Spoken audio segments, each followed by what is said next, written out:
Hello and welcome. Welcome one and all to Alta Live. My name is Beth Spotswood. I am Alta Journal's digital editor, and I am so excited to welcome you to Ask a Californian Live.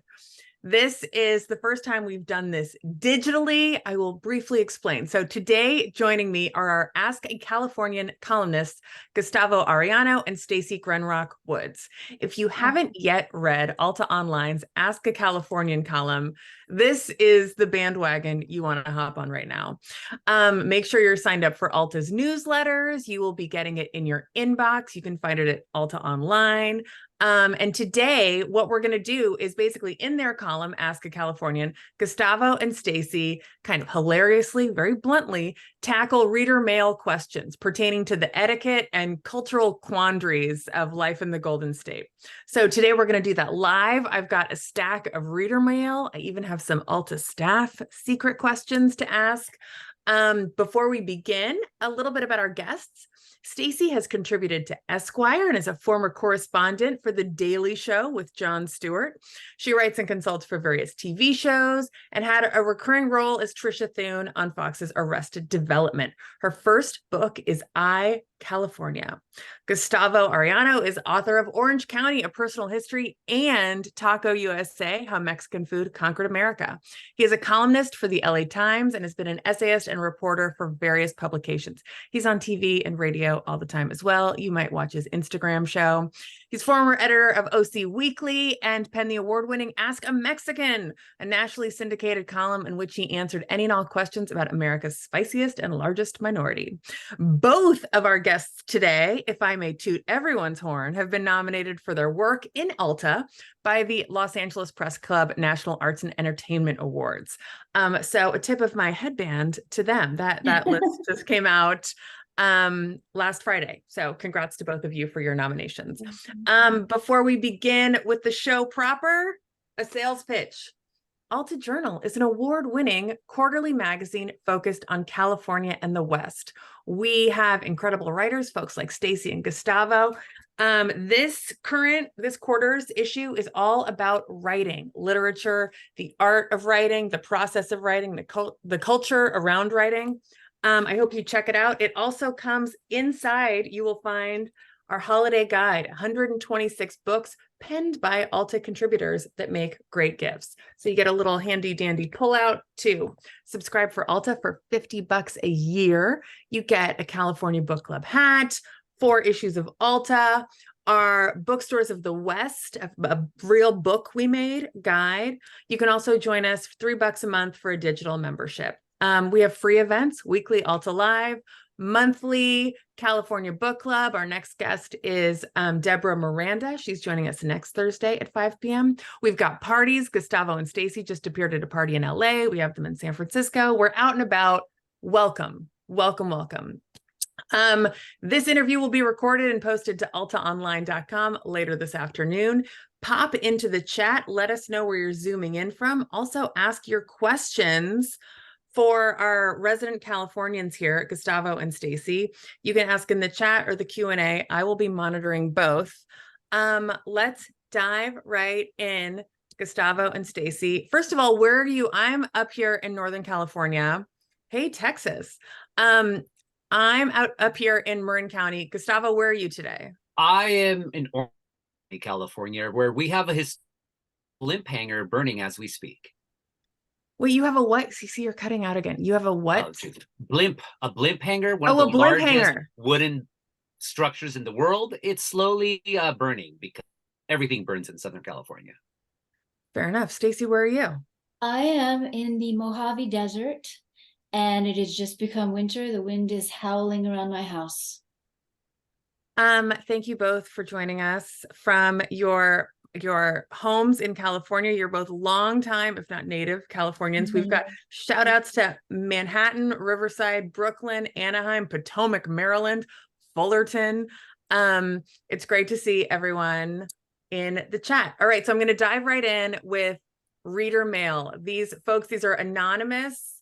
We don't divulge. If you'd like to send an email, please do, but we don't divulge names. All right, this one you might want to start with this, Stacey.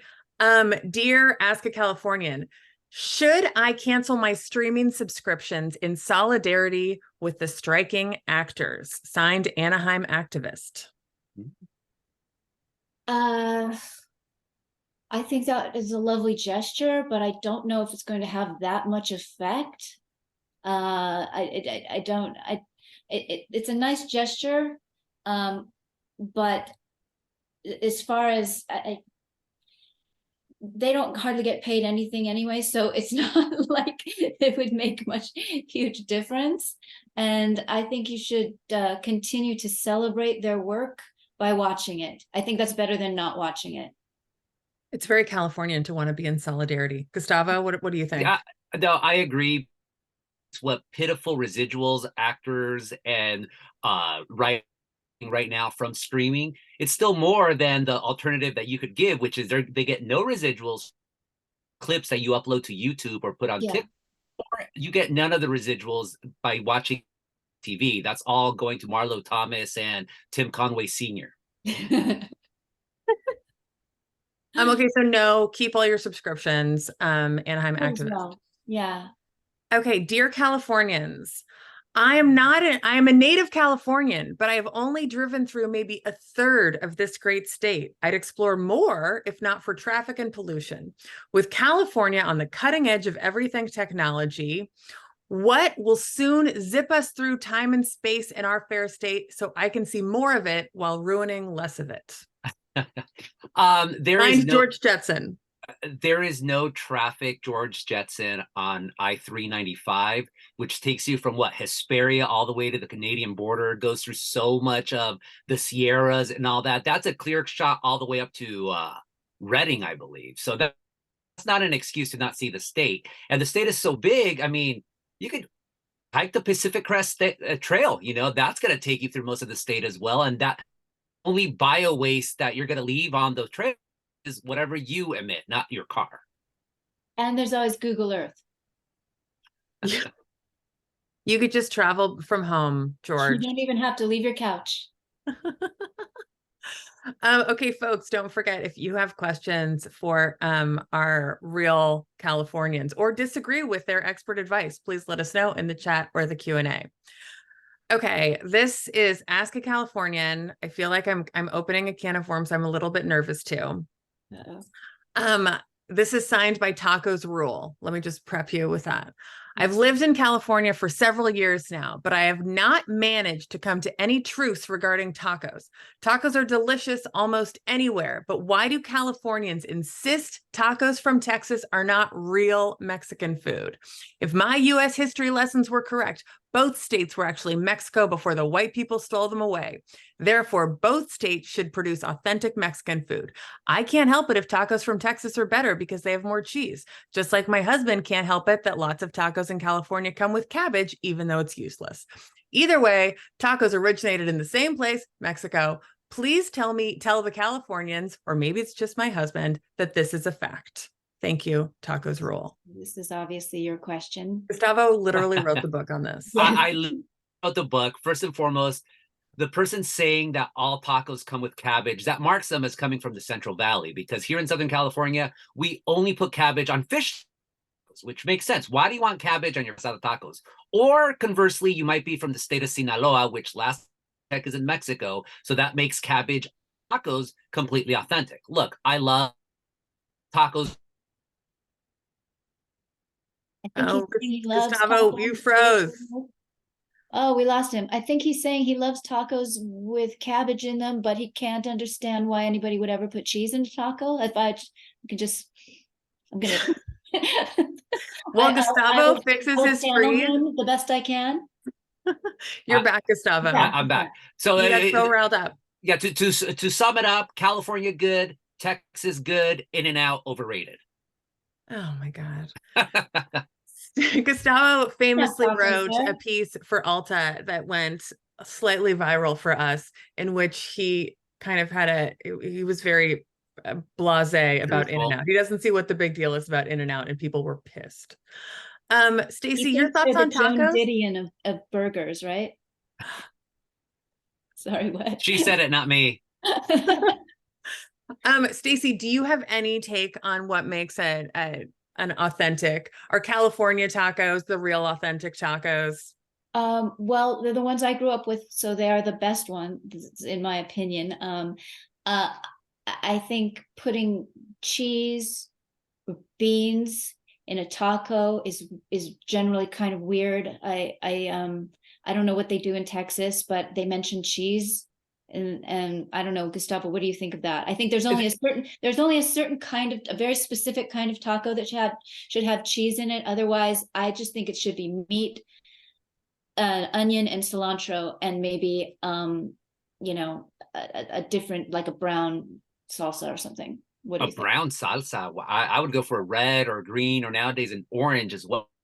Look, Texas is a wonderful state. I will never Texas. Their food is magnificent. Texas is also a nation like California.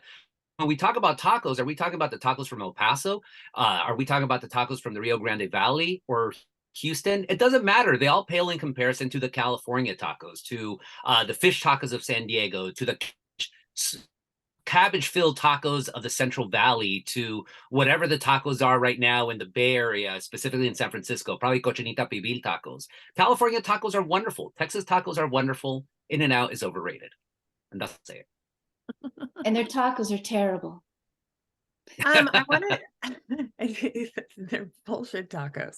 I want to take just a pause from the questions and ask you each, just kind of like, what qualifies you? I realize that Alta has asked you to do this column, but who put you in charge? What are each of your kind of qualifications as Californians, if you could offer those? I realize that you're both published authors, you're, famous in your fields, etc. But in terms of, we are, as Gustavo said, a nation state, and we are asking questions on behalf of the culture of California. To the two of you, why, Stacey, we'll start with you. What qualifies you to be our Californian? I was born here. I've lived here my whole life, and I have very strong opinions, and I don't mind giving them. I don't know if they're right, but they're my opinions, and I think I give them well, and I give them often, and I give them loudly. So I do this anyway, so I might as well do it for a group of people, larger group of people.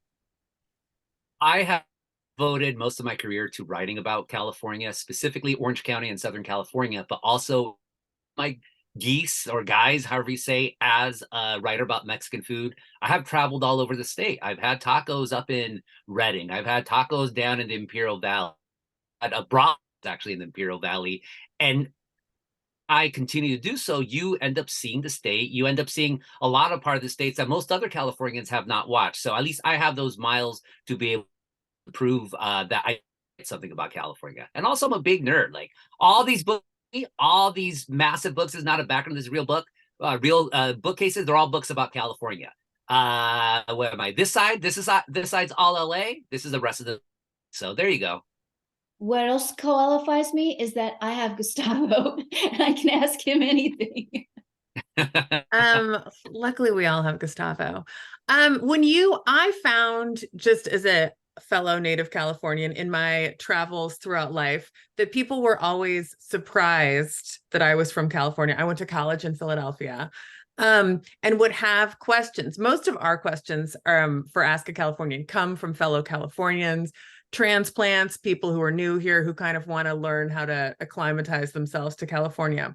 Have you ever, this is from me, just your host asking, in your kind of national or global travels, how do people react to you being from California? Do you sense that it's a little bit different than you being from, say, Texas or Ohio or anywhere else?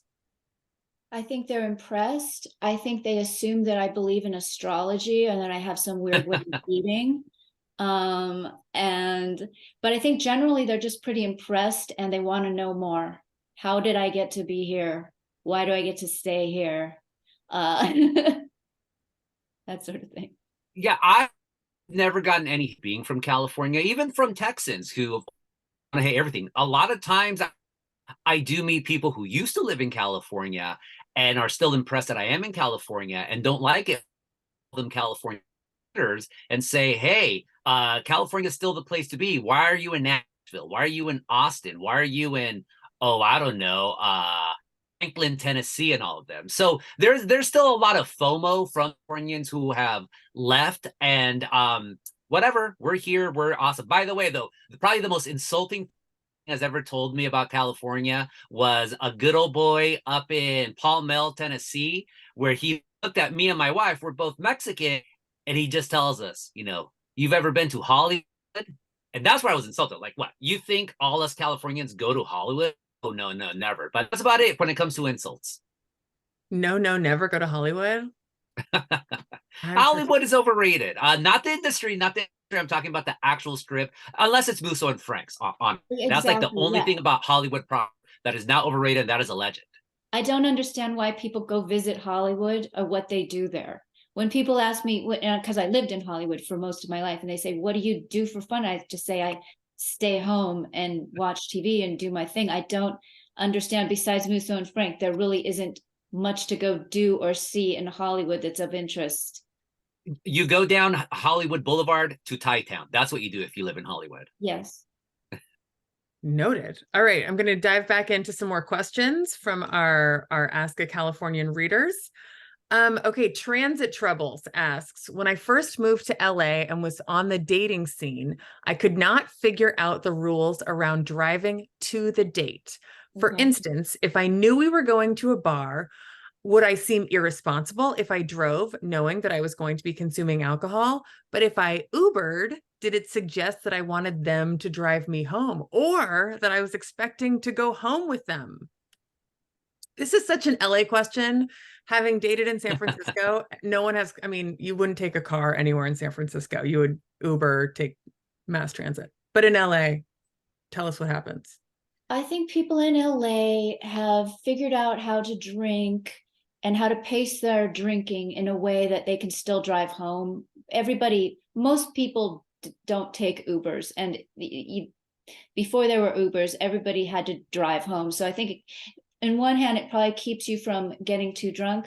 The Uber is really convenient, and it does make it easier. And I wouldn't assume that anyone would assume anything untoward by you taking an Uber. I think it's probably the better way to go. And largely because parking is impossible.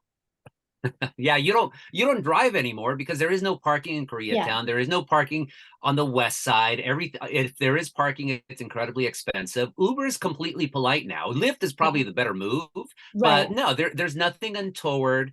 Or better yet, I mean, and sadly, there is mass transit in Los Angeles, but it's still not spread all the way out to the west side in a way that makes it feasible for most people to use it. No. So Uber's perfectly fine. Your reputation will be maintained, Yeah. chaste virgin. No one's going to think anything. Fantastic. Transit troubles, now you know. Now you know. Okay, all right. I've got another one. What, in your opinion, was the best era in California? Oh, wow. I mean, you could go a lot of different directions with this one. The 70s and 80s, basically up until the 90s. That's when it was like a playground. That's when you could just see a sign and say, I think I'd like that apartment, or maybe that apartment, or maybe those 6 apartments over there, and just call the person up and you'd get the apartment. There were much fewer people, and it just made it a lot easier. Less competition for things. You It was see, like a playground. I like the struggle, so I would say the 1930s when California was going to hell along with the rest of the country. But you had John Steinbeck writing about Okies trying to come in, McWilliams covering citrus strikes and labor strikes down the state. You have Upton Sinclair starting his epic End Poverty in California, and the Hollywood studios getting together to just malign him. You really have the radical roots state starting right there. It's an era that the boosters, like Kevin Starr, never really want to talk about because, well, it defeats this whole idea of everything in Edenic California. I don't like the Eden. I like the chaos. I like the desmadre. You like the what? The Oh, you froze. I froze you again, Gustavo. It's a long word. I sort of heard it. All right. I'm going to ask Gustavo, will you come back to join us? By the way, Gustavo does a live show every Tuesday night from this exact corner of his house.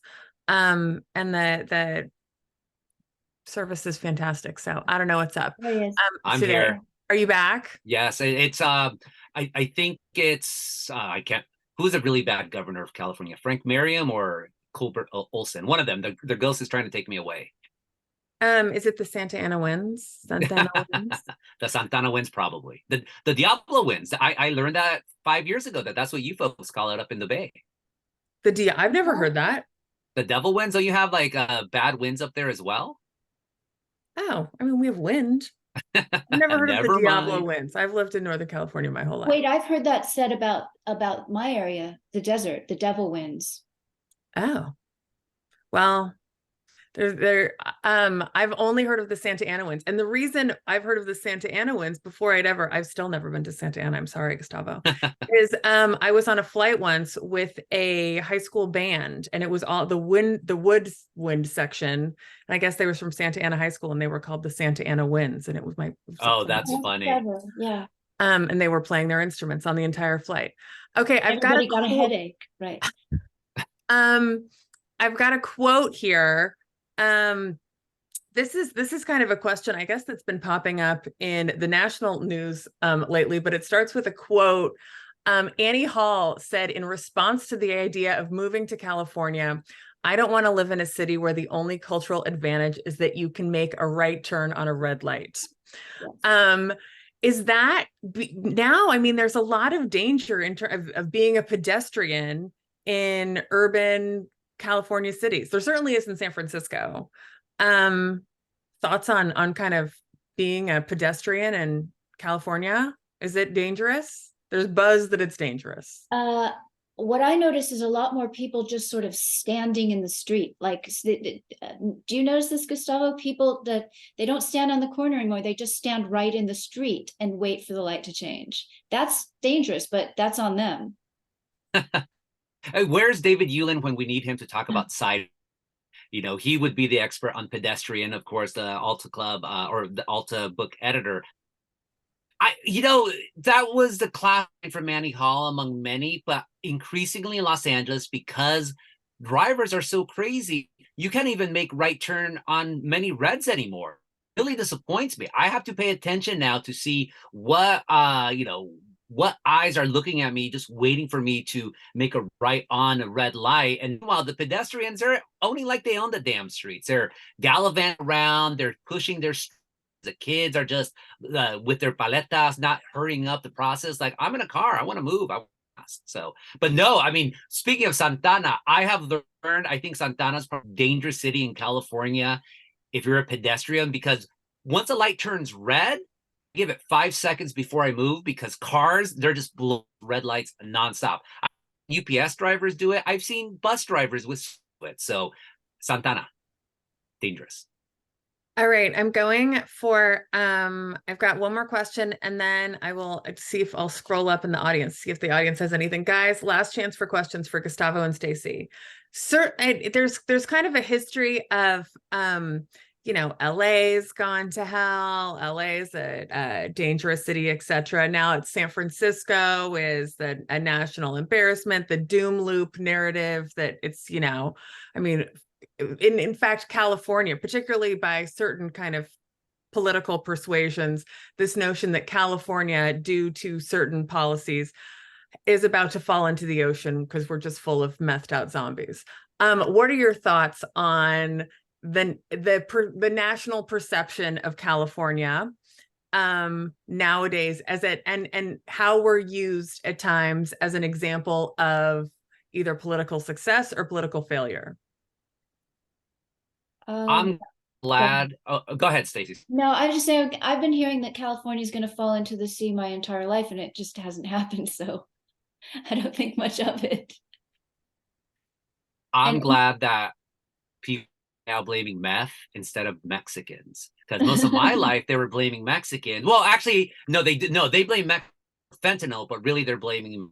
Look, everyone's jealous of California. We are the best state by far. The only thing that's going to knock us out into is when the big one happens, and the San Andreas Fault is going to cleave us from up to the bay all the way down into the desert. I hope rights on the literally to the right San Andreas Fault and left, because otherwise you're finally going to join us in the sea, or maybe you're probably going to have beachfront property now if you're out there in the desert. It'll be my dream. It'll be beachfront property. I hope your dream doesn't come true. Well, hope I so. have an earthquake question for you. Okay. There's been there was an earthquake up here in northern California a week ago. That was a 4.0, I think, or to which everyone's like, oh, a 4.0 doesn't count as an earthquake. I remember I used to work in the local Channel 5, the local CBS news station, and anything with earthquakes or mountain lions in the headline was a good breaking news for us. What does a true what's it called? What's the earthquake number? Magnitude. Yes. What magnitude, thank you, does an earthquake need to be kind of worthy of our attention? As native Californians. Yeah, I think we don't get out of bed for anything under 6.4, right? Speak. Oh, we lost him again. Oh, Gustavo's in the middle of an earthquake. Oh, Karen is saying a 5.0. I would go with like in the fives. In the fives, probably. What was Northridge? I can't remember. Was that in the sevens? He knows too. I can tell he knows. I know. Don is saying a 6.0. The Loma Prieta earthquake in 1989 in the Bay Area during the World Series, Battle of the Bay, A's versus Giants, was a 6.9, I think. Mary, our editor at large, is saying Northridge was a 6.7. It felt a lot worse than that. Okay. Where were you? Where were you when the Northridge earthquake happened? In my bed, and I got in Hollywood, and I got slammed into my wall. That's how I woke up. Oh, wow. Yeah. Glad you're okay. Yeah, I was in the Sylmar earthquake. I was in the Northridge earthquake. Okay, so that was only 6.7. Okay, don't say only 6.7. 6.7 is big. A mid 5 is enough, but the slightest tremor is enough to make. Even though I'm from Los Angeles, I'm a native. I am afraid of even the slightest tremor. I'm afraid of the wind, a truck. I think it's an earthquake, and I dive under the desk right away, and I can't sleep for the rest of the night. So I don't know. I'm not one of those people that ever got used to it. I've always found that the people who are not from California are the ones who aren't bothered by it. But really? I think, yeah, they're the ones who are like, oh, it's kind of fun. It's whatever. They don't bother me. I am very much bothered by even the slightest tremor. Gustavo, what counts? What magnitude is a legit earthquake for you? You see, I grew up in a house with a swimming pool, and magnitude 5 and above would make the swimming pool start moving, and it would flood our entire house. So 5 after that's like, uh-oh, that's a scary one. And it could be a magnitude 5, like all the way out in Malibu or far from away. There was a magnitude 4.5 in La Habra, I think a couple of years ago, and everyone in Orange County was freaked out. And guess what? Our living room was flooded. So 5 and above, that's like, uh-oh, that's that. And the scariest part, of course, about earthquakes is, okay, that's a 5. Yeah. Is there going to be a foreshock coming in? Yeah. Is this like precursor? Or now, like you hear an earthquake up in the Bay Area, uh-oh, is that a precursor to us coming down here? So anything should freak out. Yeah, the non-natives, they don't know what the hell an earthquake is. Now they're like, have you ever been in a tornado? Have you ever been in a hurricane? Like that's what they start bringing up, and to make fun of us for being scared of earthquakes. Those are totally different things. You could avoid a tornado. You could, I mean, theoretically, you could not live there. For tornadoes coming. Yeah. My only knowledge is based on the Wizard of Oz. You have forewarning about the tornado coming and the hurricane coming. You don't have forewarning about the earthquake coming. Not anymore. We have a system that lets you know. California trotted out their new system that like 5 seconds. 5 seconds before. We're evolving, California. We're evolving always. I got that 5-second warning a couple of weeks ago, and it was the most disappointing warning I've ever gotten. Okay. Sorry. Question has come in. All my life, I have heard that as California goes, so goes the nation. Do you still believe that? I wish that were true. You believe it? Oh, of course. I mean, as much as I like the doom and gloom and boom of California, I do believe we're always at the forefront of things, whether we want to or not. And one of the big ways that we are, at the forefront is just air quality emissions standards. The California Air Resources Board, they're basically going to be what forces the rest of the United States to get rid of the combustion engine, because we're not going to allow new cars to have those types of engines after 2035. So whether you like it or not, we're it. Also, look at Mexican food. We're always going to be ahead of Mexican food. Sorry, Texas, you have no innovations when it comes to Mexican food anymore. birria has conquered the entire United States. We did it in 2017, and we're going to bring more things to conquer the United States. So California goes, always everyone should follow. Wow. Well, you know where California has gone? To loving Alta Journal. So the rest of the nation should hop on board. Oh, avocado toast. So many questions about avocado toast. In fact, I have a sneak peek. I'm not allowed to ask these questions. Avocado toast. Question. Of upcoming Secret Ask Californian questions that have been coming in for Gustavo and Stacey. Their next column is going to be a doozy, I promise, folks. So stay tuned. You want to make sure you are signed up for Alta's newsletters. We will send you a link to that. Before you, this is a great question. I want to squeeze it in. Will there ever be high-speed rail in California? When I was in Wasco in 2021, I saw them building something. So whether it just runs from Bakersfield to Wasco, hey, that'll be high speed one way or another. Stacey? I don't know. I have to do some research on that. Talk to my friends at the city. I have no idea if there's ever going to be. I mean, they've been talking about high-speed rail. We can go to San Francisco to LA in 3 hours. Never happened. It will never happen. Okay, with that, Gustavo and Stacey, you guys are fantastic. I love your California expertise, and so do our readers. It is so fun getting the love mail, the hate mail that your column gets. We share it with the whole team and you guys, and crack up at it. It's fantastic. Folks, please do join us next week. Amy Kurzweil is going to come talk to us about her new graphic novel, Artificial. And then we're going to take a break for the Thanksgiving holiday. So with that, Gustavo Arellano, Stacey Grenrock Woods, our Ask a Californians. Thank you, thank you, thank you. Folks, stay safe, stay Californian.